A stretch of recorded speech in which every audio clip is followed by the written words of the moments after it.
네, 여러분들 어떻게 친척들 많이 만나실 건가요? 네, 오늘부터 연휴가 시작인데 좀 빨리 내려가신 분들 어제부터 내려가셨을 텐데 요즘에는 조금 이 친척들과의 만남이 이렇게 친척이 많지 않아서 이렇게 과거에 비해서는 좀 풍성하지 않은 것 같은데요. 그럼에도 불구하고 이렇게 명절이라고 하면 우리가 늘 그리는 이미지는 가족들과 함께 오손도손 앉아서 이렇게 맛있는 음식도 먹고 서로 간에 근황도 묻고 이렇게 친교를 나누는 시간으로 생각을 하죠.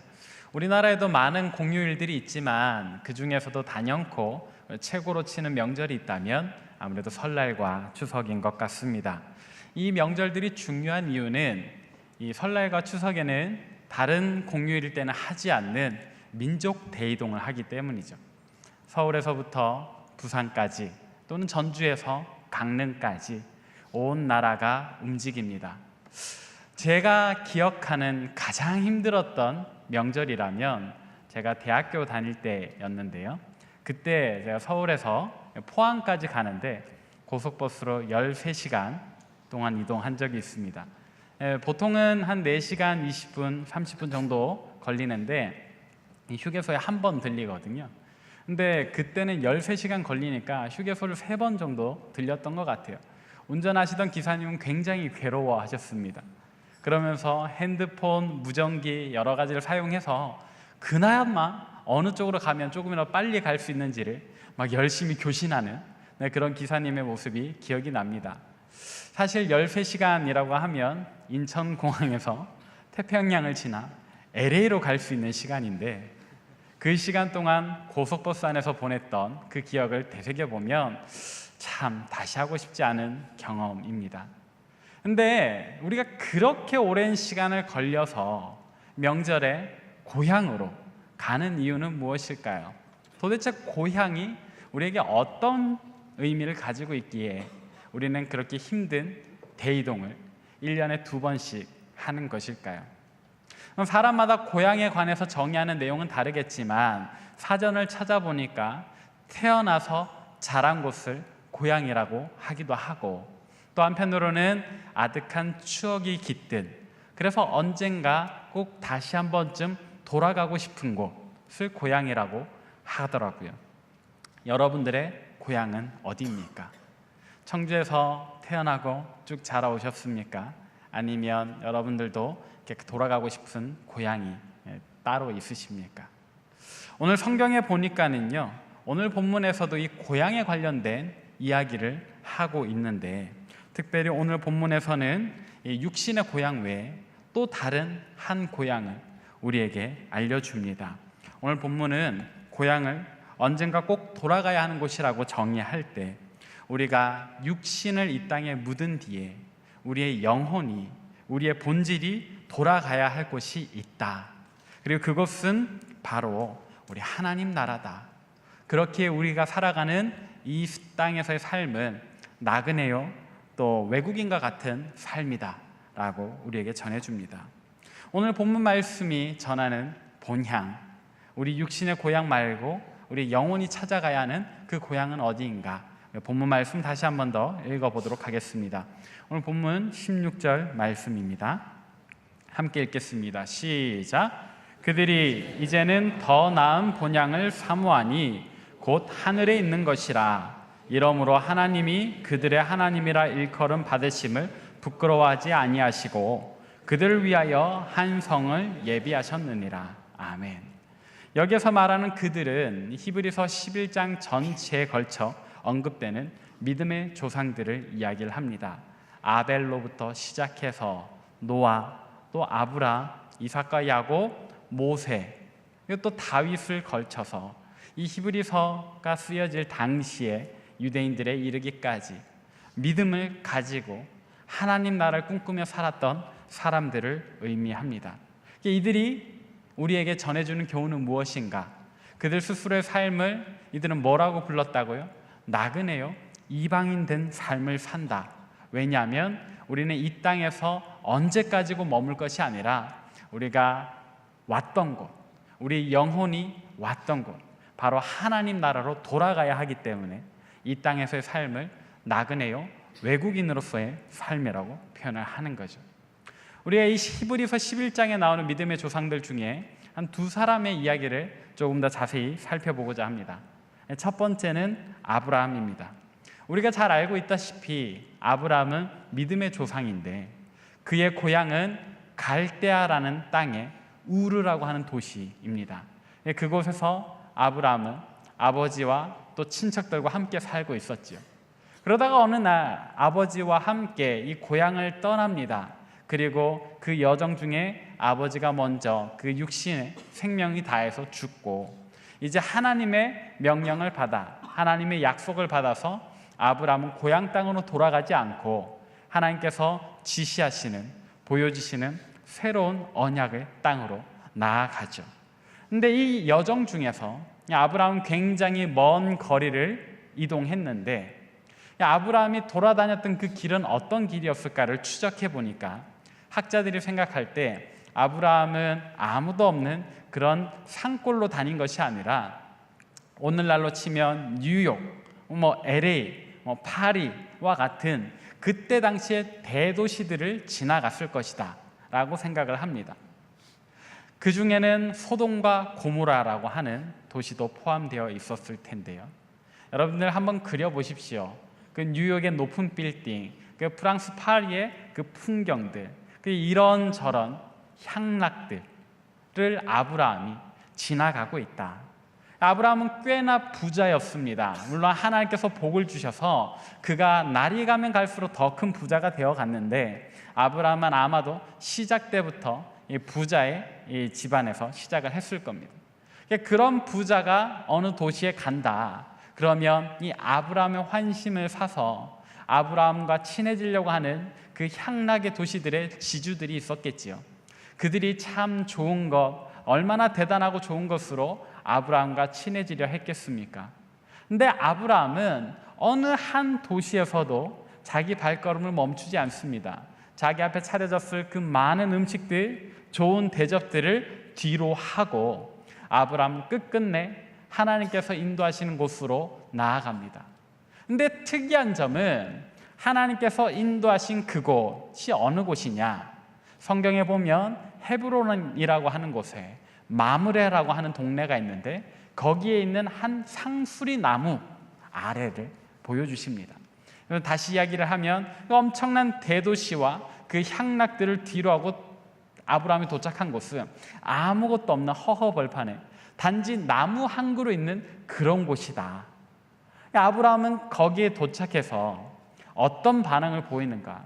하나님, 제게 그토록 많은 대접을 했던 좋은 도시들 뒤로 하고 그 큰 도시들 뒤로 하고 왔는데 허허벌판에 겨우 나무 한 그루 있는 곳이 내게 주실 땅이라고요? 하나님, 이게 말이 됩니까? 하면서 하나님께 따지지 않습니다. 오히려 아브라함은 그 나무 아래서 기뻐하며 하나님께 감사의 예배를 드립니다. 어떻게 된 것일까요? 아브라함은 도대체 그곳에서 무엇을 보았기에 하나님께 감사의 예배를 드렸던 것일까요? 이제 우리가 오늘 본문 말씀에 나오는 두 번째 인물에 관한 이야기를 잠깐 해보겠습니다.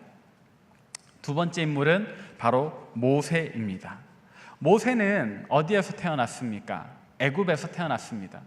그리고 나일강에 잠깐 버려졌다가 애굽의 공주에게 건져져 애굽의 왕자로 살아갑니다. 몇 년 동안이요? 40년 동안이요. 그렇게 치면 모세의 고향은 어디입니까? 그의 핏줄은 유대인이지만 히브리 사람이지만 그의 고향은 애굽입니다. 애굽에서 태어나서 애굽에서 자랐으니까요. 그러나 모세는 애굽에서의 삶을 전혀 기뻐하지 않습니다. 오히려 노예로 있는 자기 동족들의 고통에 더 관심이 가죠. 그러다가 애굽의 한 관리를 죽이고 도망자의 삶을 살게 되는데 이 광야라고 하는 척박한 땅에 살면서도 모세는 단 한 번도 고향인 애굽으로 돌아가고 싶어 하지 않습니다. 이상합니다. 우리가 고향에 대해서 가져왔던 이미지와는 전혀 다르죠. 그리고 하나님께서 시내산에서 모세를 부르실 때, 호렙산이라는 곳에서 모세를 부르실 때 애굽으로 돌아가라 그리고 내 백성을 이끌어내라. 그리고 내가 아브라함에게 약속했던 그 약속의 땅으로 내 백성을 인도해 가라라고 하시죠. 모세는 이스라엘 백성들을 약속의 땅으로 인도해 갑니다. 근데 이 과정 속에서 모세는 정말 힘들게 살았습니다. 걸핏하면 불평과 불만을 일삼는 이스라엘 백성들. 보통 사람들이었다면 그 백성 인도하기 쉽지 않았을 겁니다. 보통 심성이었다면 그렇게 사서 욕먹는 짓은 안 하고 싶었을 겁니다. 그러나 모세는 하나님의 인도하심을 따라서 꿋꿋이 약속의 땅으로 갑니다. 그런데 아브라함과 모세의 차이점이 있다면 아브라함은요, 살아서 그 땅에 도착을 해요. 그리고 허허벌판이지만 그러나 그 땅에서 하나님께 감사의 예배를 드렸다라는 점. 근데 모세는 그 땅에 들어가지 못합니다. 약속의 땅은 정확히 어디인가? 애굽에서 광야로 넘어온 이 이스라엘 백성들의 입장에서 본다면 이 이스라엘 백성이 요단강을 사이에 두고 언젠가 동쪽 땅에 도착을 하게 됩니다. 약속의 땅은 요단강 서쪽 편 땅. 그러나 요단강을 중심으로 해서 동쪽이나 서쪽이나 똑같이 비옥한데, 근데 모세는 이 요단강 동쪽 땅에서 그 땅의 비옥함은 맛보지만 정확히 말한 이 약속의 땅이 서쪽 땅으로는 못 넘어가요. 그가 언젠가 하나님과 이스라엘 백성 앞에서 실수를 합니다. 그것이 하나님의 영광을 가렸기 때문에 하나님께서는 모세를 약속의 땅에 들어가기 허락지 않으십니다.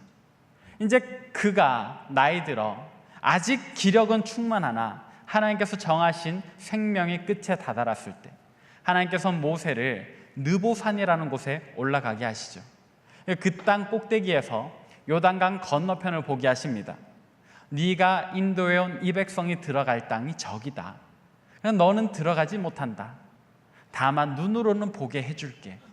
저 약속의 땅을 너의 눈으로 바라보아라 라고 하셨던 그 하나님의 말씀에 모세는 얼마나 괴로워하는지 모릅니다. 하나님, 왜 제가 저 땅에 들어가지 못합니까? 이 백성이 잘못해서 제가 이 백성들에게 화 한 번 냈을 뿐인데 그것 때문에 저를 저 땅에 들어가지 못하게 하신다니 하나님 너무 속상합니다라며 하나님 앞에 항변하는 모세의 모습을 우리가 기억하죠. 모세는 어째서 그 땅을 그토록 갈망했던 것일까요? 왜 요단강 서쪽과 마찬가지의 풍요로움을 가진 동쪽 땅에서 불과 몇 미터 걸리지 않는 그곳에서 모세는 그토록 괴로워했던 것일까요? 그것은 이 약속의 땅이 가지는 그 어떤 특별한 의미가 있기 때문이죠.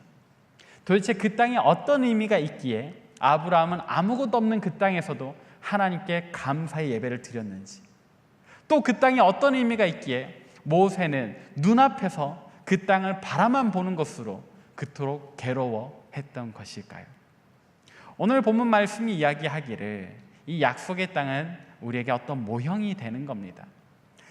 아브라함도 자기 고향을 떠나서 육신의 고향을 떠나서 하나님 인도하시는 그 어떤 곳을 자기의 최종 목적지로 삼고 나아갑니다. 모세 역시 마찬가지로 자기 육신의 고향인 애굽을 떠나서 하나님 인도하신 그 최종 목적지로 나아갑니다. 그곳을 언젠가 자기가 돌아가야 하는 진짜 고향이라고 생각하면서 말이지요. 오늘 성경은 그 고향을 하늘에 있는 곳, 우리 아버지 계시는 곳이라고 이야기를 합니다. 정확히 말하자면 우리 하나님 나라. 예, 하나님 나라는 참으로 저와 여러분들의 우리의 고향입니다. 하나님께서 그곳에서 우리를 창조하셨기 때문이죠. 정확히 말하자면 우리가 육신으로서는 이 땅 어딘가에서 태어났지만 우리의 영적으로서는 저 하나님 나라에서 우리가 태어난 곳. 그래서 우리가 언젠가 이 육신의 장막을 거두고 이 육신을 땅에 묻고 우리가 돌아가야 할 곳은 어딘가라고 했을 때 우리 하나님 아버지, 우리를 창조하신, 우리를 지으신 저 하나님의 나라가 되는 것이지요. 사랑하는 여러분, 오늘 우리가 고향에 대해서 생각해 볼 때, 그리고 그 어떤 아득한 감정, 그 아련한 마음을 가지고 고향을 생각하면서 언젠가 고향은 우리가 다시금 돌아가야 할 그런 곳이라고 생각한다면 참으로 하나님 나라가 우리의 고향임을 여러분들은 깨달으시길 바랍니다. 이제 우리의 이야기를 한번 해봅시다.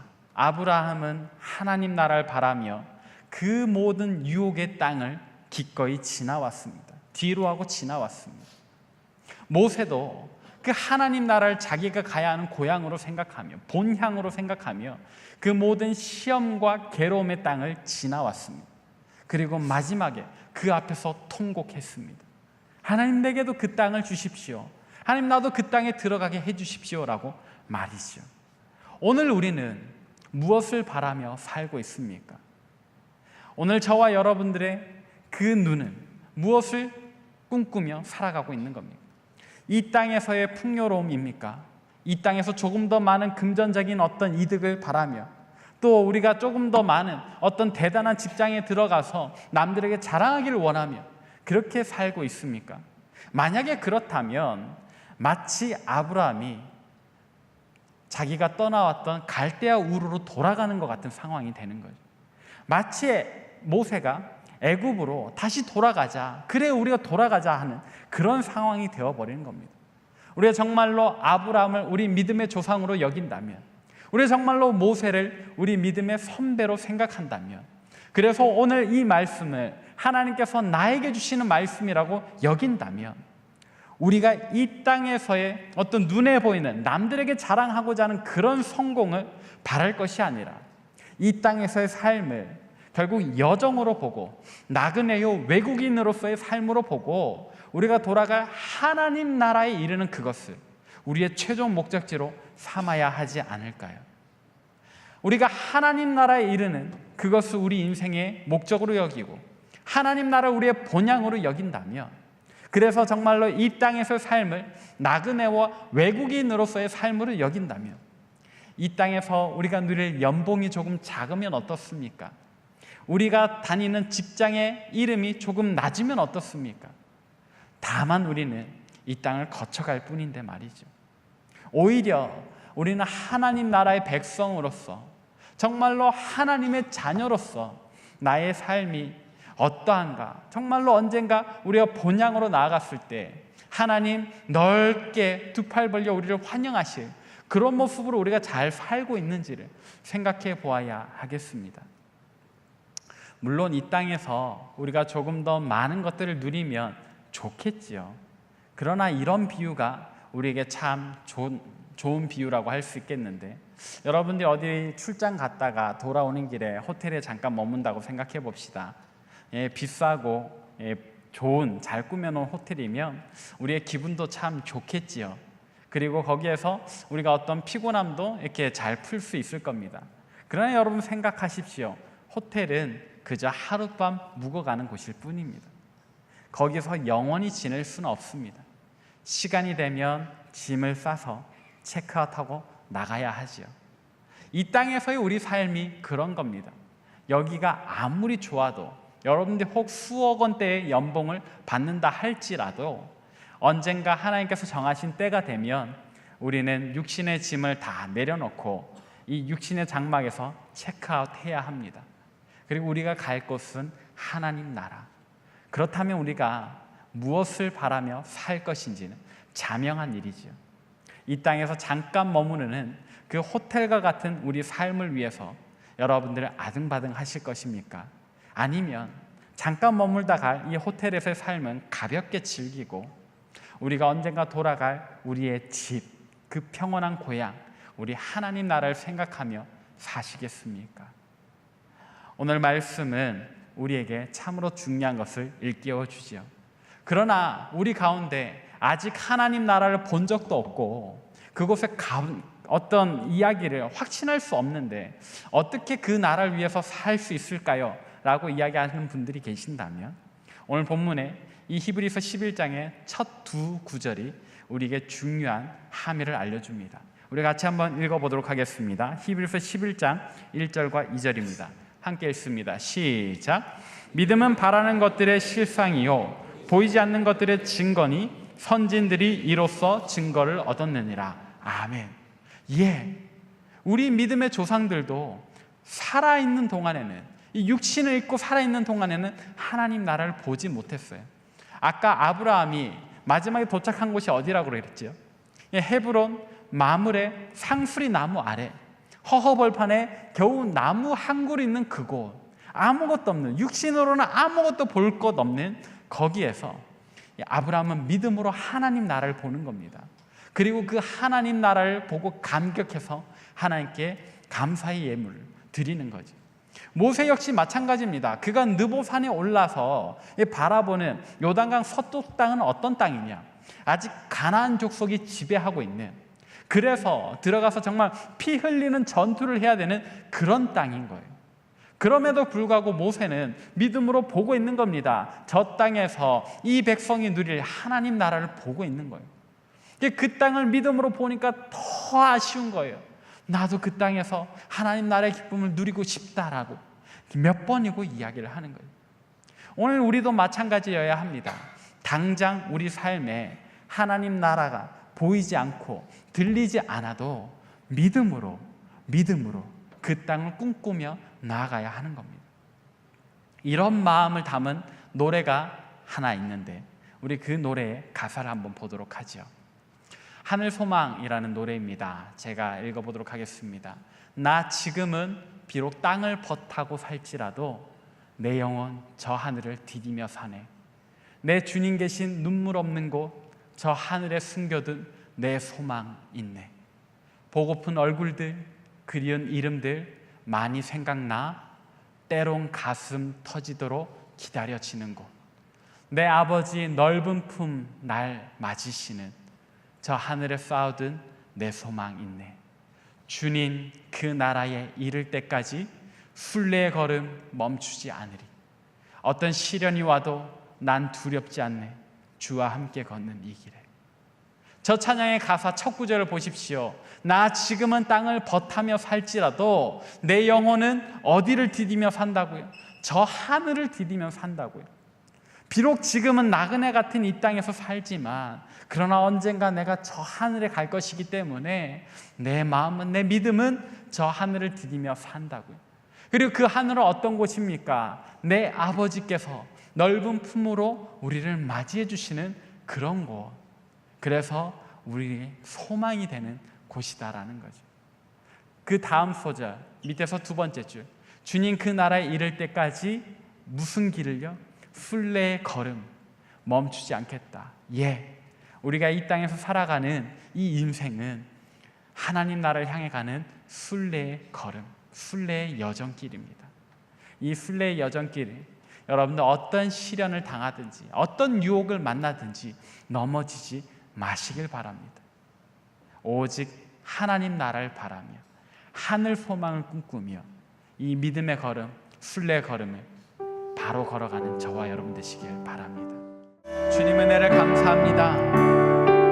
하나님, 우리 민족 고유의 명절 추석을 맞이해서 오늘 우리가 우리 육신의 고향뿐만 아니라 우리 영혼의 고향은 어디인지 또 생각해보게 하시니 감사를 드립니다. 하나님, 비록 우리가 태어나서 살아가는 곳은 이 땅이지만 그러나 우리가 지음받고 창조된 곳은 하나님 나라 주님 품 안임을 깨닫습니다.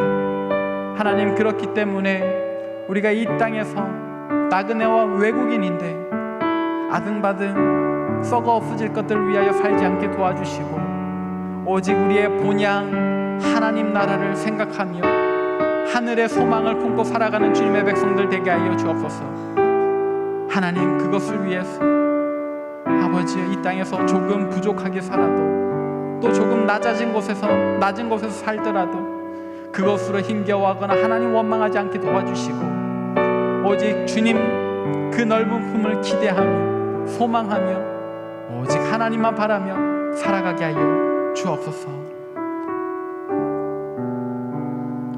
이제는 우리 주 예수 그리스도의 은혜와 하나님의 자비로우신 사랑과 성령의 위로하심, 믿음으로 이 땅에서 하나님 나라를 바라보며 이 땅에 썩어질 것이 아닌 영원한 하나님 나라 그 품, 우리 하나님 한 분을 바라며 소망하며 살아가기로 다짐하며 결단하는 이 자리에 모인 모든 주의 백성들 머리 위에 또 세계 각지에서 목숨 걸고 사역하시는 선교사님들과 그 가정과 사역 위에 우리 조국 대한민국과 저 북녘 땅과 온 세계와 열방 위에 이제로부터 영원토록 함께하옵시기를 간절히 축원하옵나이다. 아멘.